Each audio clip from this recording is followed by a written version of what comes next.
Have you ever heard your grown child say something that made your heart sink, something that felt more like a wound than just words? As parents, we brush it off because we love them, but sometimes those words aren't just careless, they're warning signs. In this video, I'm going to share 7 specific phrases that no senior should ever ignore. If your kids are saying these, it's not just disrespect, it's a signal that it's time to protect your peace, even if it means walking away. 1. The moment that stings. The moment that stings often comes quietly, when you least expect it. Maybe you're sitting across from your grown child at the kitchen table, sharing a cup of coffee, or perhaps catching up during a phone call, when suddenly they say something that doesn't sit right with you. It's not shouted, it's not even dramatic, but it lands in your heart like a weight. You feel a little twist in your stomach, a small ache you can't quite shake. And because you're their parent, because you've loved them from the very first day you held them in your arms, you brush it off. You remind yourself of the sleepless nights you endured for them, the sacrifices you made, the dreams you put on hold so theirs could grow. You tell yourself, they're just tired. They didn't mean it. Maybe I'm too sensitive. It's what parents do, we excuse, we forgive, we soften. But what if those words aren't just random? What if they aren't just careless slip-ups?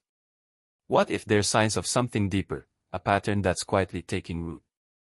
Because sometimes it's not about one bad day or one heated moment. Sometimes it's about words that keep showing up again and again, words that reveal disrespect, control, or even manipulation. And when that happens, it doesn't just sting, it chips away at who you are. It begins to eat at your dignity, your confidence, and your peace of mind. This isn't about the ordinary disagreements every parent and child go through, those are natural, even healthy, parts of relationships. This is about repeated phrases, spoken in ways that diminish you, that make you feel small, unseen, or unworthy. When love starts being used as a weapon, when your role as a parent is turned into a tool of guilt or blame, it's no longer love, it's a form of harm. And you deserve better than that. You deserve to be treated with respect, with kindness, with gratitude for all that you've given. This video isn't about telling you to give up on your children or to walk away at the first sign of trouble. It's about standing up for yourself. It's about recognizing when a line has been crossed, about having the courage to protect your heart, even if that means stepping back. Because protecting your peace doesn't mean you stop loving, it means you start loving yourself enough to draw boundaries.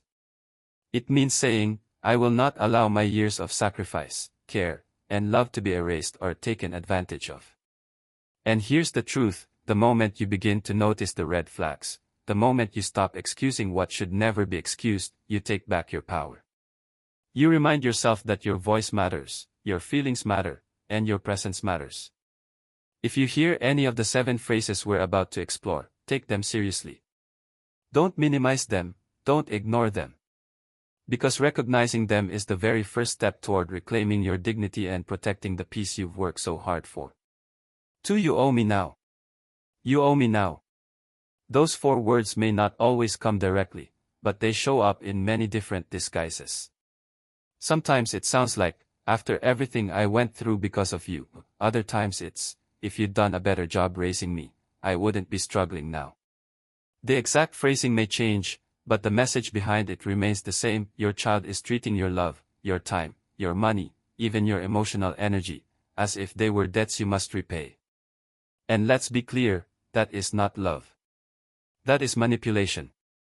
A parent's sacrifices, the long nights, the hard work, the dreams you put aside, were given out of love, not as a loan that needs repayment.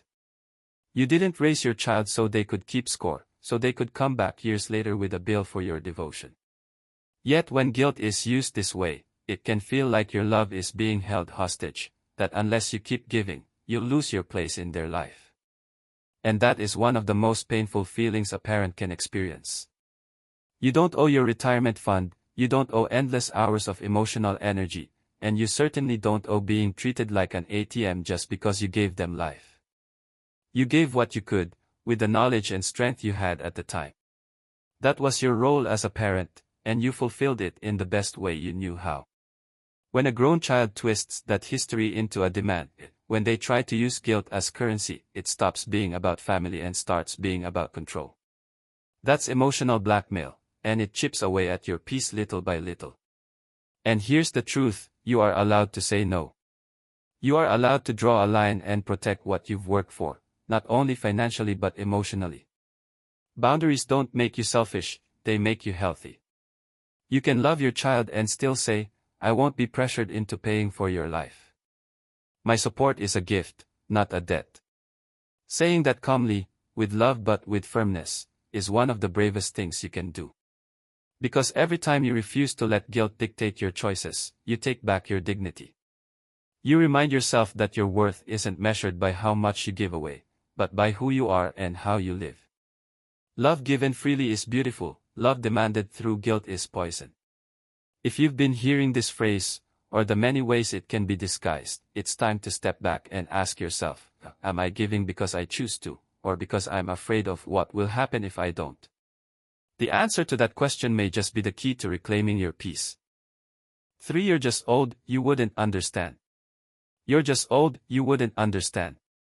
Few phrases cut as sharply as this one, not because it's loud or aggressive, but because it carries a quiet sting that eats away at your sense of worth.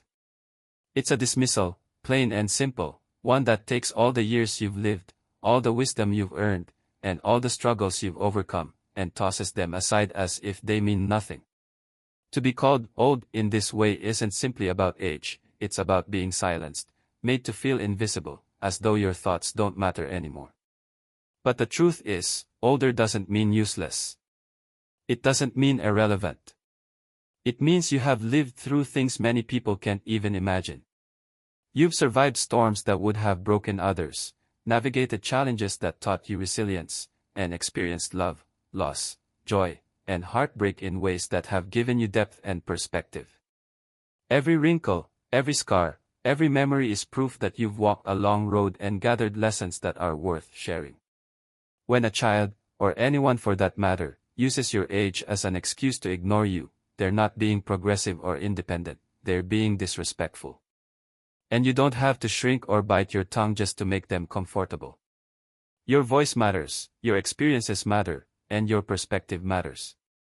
When they say, you're old, you wouldn't understand, remember that what they're really saying is, I don't want to hear what you have to say. That's not about your age, it's about their unwillingness to listen. So, hold your ground with love but with firmness. Say something simple and strong, like, my age doesn't cancel out my life lessons. I've seen enough to know that my view is worth hearing. You don't have to argue or prove yourself, your life already proves your worth.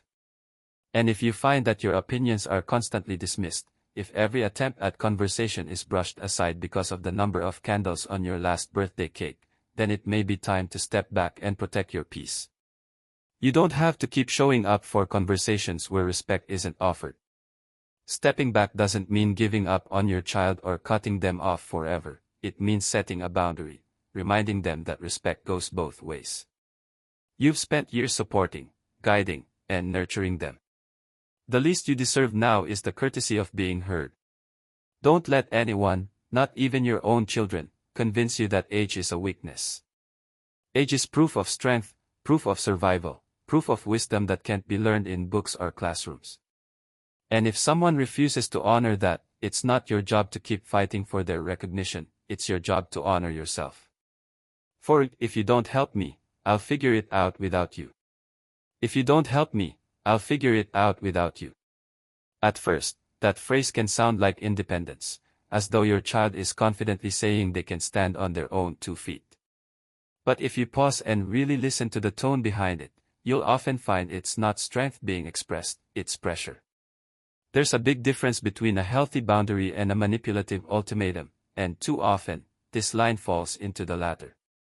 It comes across as, give me what I want, or I'll cut you out. Support me on my terms, or you'll lose me. And as a parent, that hits you in your softest place, your love for your child and your fear of losing them. The thought of being shut out of their lives, of not being included in their world, can make you hand over your money, your time, your energy, even when it leaves you drained. You tell yourself, it's worth it if it means they'll stay close, and so the cycle repeats. You give in, they demand again, and little by little the balance shifts until what you have isn't a relationship, it's a transaction. Real love doesn't come with ultimatums. Real love doesn't say, do this or else. It says, I need your help, and I'm grateful if you can give it. A child who truly values you will not put conditions on their affection. They won't make you feel like your presence in their life depends on how much you give or how quickly you agree. If you start to notice this pattern, the most important step is to name it.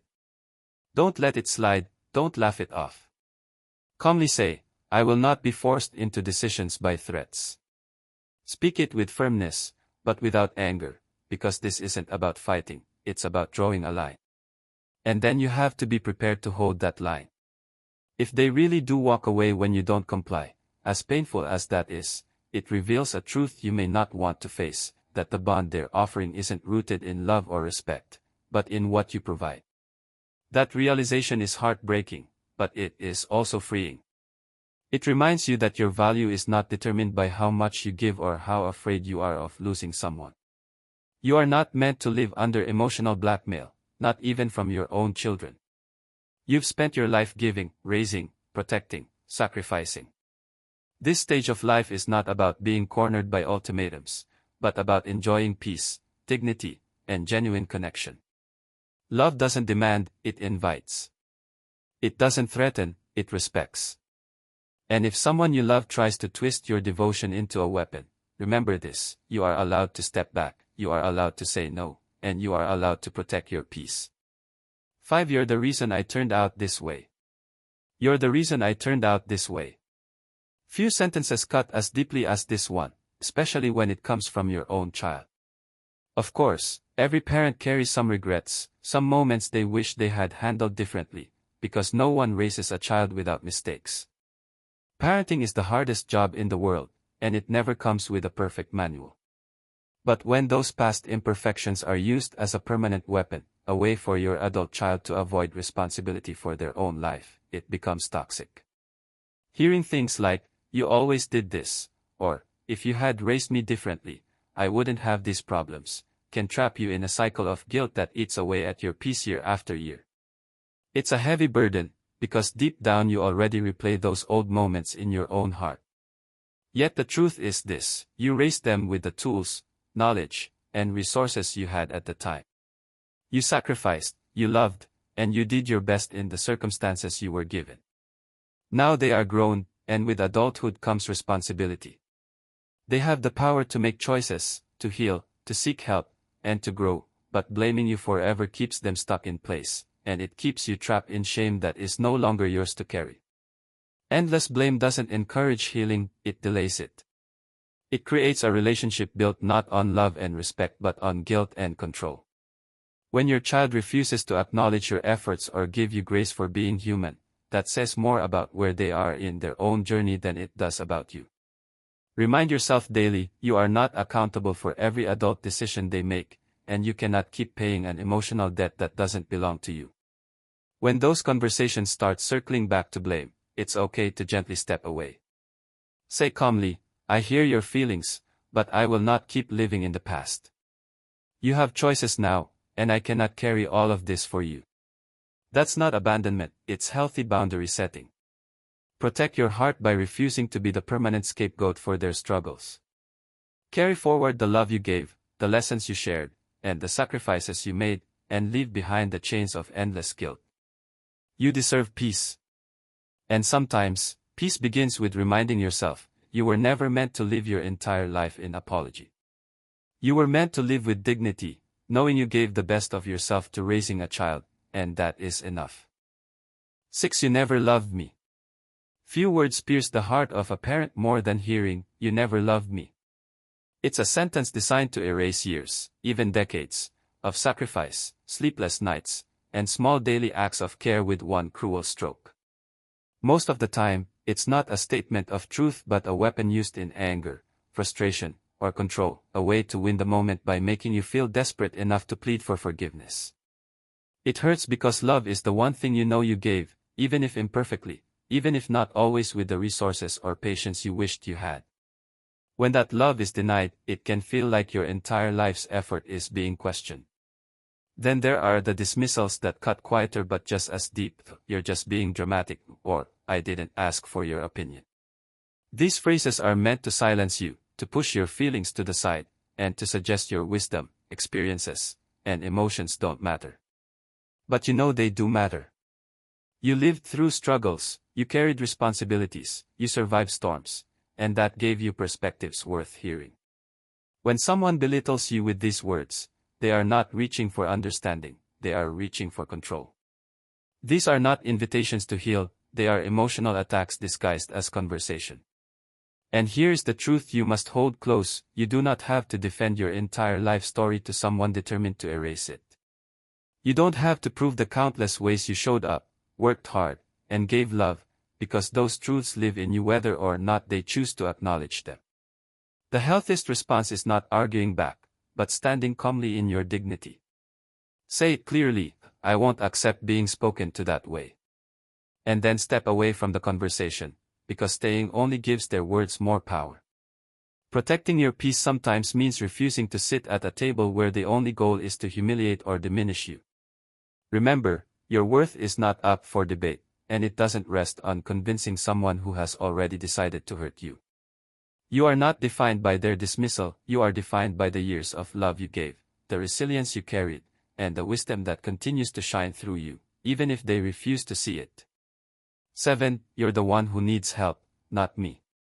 One of the most painful and confusing things a parent can hear from their adult child, especially when trying to have an honest conversation about hurtful behavior, is the phrase, "You're the one who needs help, not me." On the surface, it may sound like concern, but in truth, it is often gaslighting, a tactic used to shift the focus away from their actions and onto you, making you question your memory, your feelings, and even your sanity. Gaslighting is dangerous because the more you start to doubt yourself, the easier it becomes for others to control and manipulate you. Suddenly, you may find yourself apologizing for things you never did, or silencing your feelings just to avoid conflict. But here's the truth you must hold on to: your feelings are real, your experiences are valid, and your memory is trustworthy. You do not have to accept blame for someone else's choices. When a child turns the mirror on you with words meant to confuse and weaken, the best step is to protect your mental and emotional space. Pause, take a step back, and refuse to be drawn into a cycle of arguments that go nowhere. Seek support from safe, trusted people who see you clearly, friends, family, or even a counselor, because outside perspective can remind you that you're not imagining things. Setting boundaries does not mean you are abandoning your child, it means you are choosing dignity over damage. Start with small but firm statements like, "I won't be spoken to like that." When you're ready to talk respectfully, we can continue. You don't need to explain or justify further, holding your ground calmly is enough. Over time, boundaries teach people how to treat you, and they also rebuild your own strength, helping you stand taller in the face of manipulation. Sometimes peace comes through reconciliation, and sometimes it comes through distance, but either way, reclaiming your sense of self is what matters most. You are not defined by their accusations. You are defined by the life you've lived, the love you've given, and the resilience you continue to show every single day. By trusting yourself and refusing to accept disrespect disguised as concern, you not only protect your spirit, but you also model what real self-respect looks like. That is not weakness, that is courage. You deserve respect, not just tolerance. You deserve real listening, kindness, and a life filled with peace. If any of these phrases ring true for you, know this: that naming them is the first act of courage. If this message helped you see things more clearly, please share a thought in the comments. Someone else might be reading and need to hear it. If it spoke to you, give the video a like and don't forget to subscribe to Timeless Wisdom Path for more honest, gentle conversations about standing strong in later life. Here's to protecting your peace, honoring your worth, and walking forward with strength. You are not powerless, and you are not alone.